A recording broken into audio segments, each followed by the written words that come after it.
2026 पासून जर तुम्हाला PF विड्रॉल करायचं असेल तर तुम्हाला आता नवीन नियम EPFO अंतर्गत लागू झालेले आहेत। जर PF विड्रॉल करायचं असेल तर ॲडव्हान्स PF विड्रॉल करण्यासाठी नवीन नियम लागू झालेले आहेत। जर पेन्शनधारक असतील तर पेन्शनधारकांना PF विड्रॉल करायचं असेल तर त्यासाठी सुद्धा नवीन नियम हे लागू झालेले आहेत। आपण आजच्या व्हिडिओमधून पाहणार आहोत की पेन्शनधारकांना PF विड्रॉलचे नवीन नियम नेमके कोणते आहेत। तर पेन्शनधारकांचा PF विड्रॉलचा नवीन नियम, जुना नियम असा सांगतो की 10 वर्षे किंवा त्यापेक्षा कमी सर्व्हिस केलेल्या पेन्शनधारकाला फक्त 2 महिन्यात PF हा विड्रॉल करता येणार आहे, म्हणजे PFची रक्कम ही काढता येणार आहे।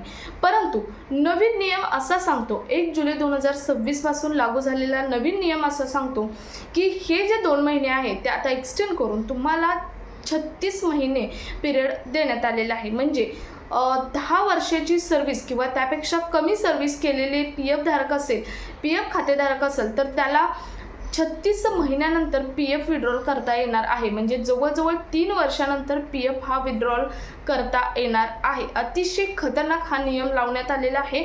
आता 36 महिन्याचा पिरियड असतो, तो पिरियड जे पैसे आहेत ते पैसे EPFO किंवा गव्हर्नमेंटकडेच राहतात आणि त्यातून गव्हर्नमेंटचाच फायदा होणार आहे। यातून कोणताही प्रकारचा PF पेन्शनधारकांचा फायदा हा होणार नाही। तर अतिशय खतरनाक हा नियम पेन्शनधारकांसाठी EPFO कडून लावण्यात आलेला आहे। जास्तीत जास्त पेन्शनधारकांपर्यंत शेअर करा।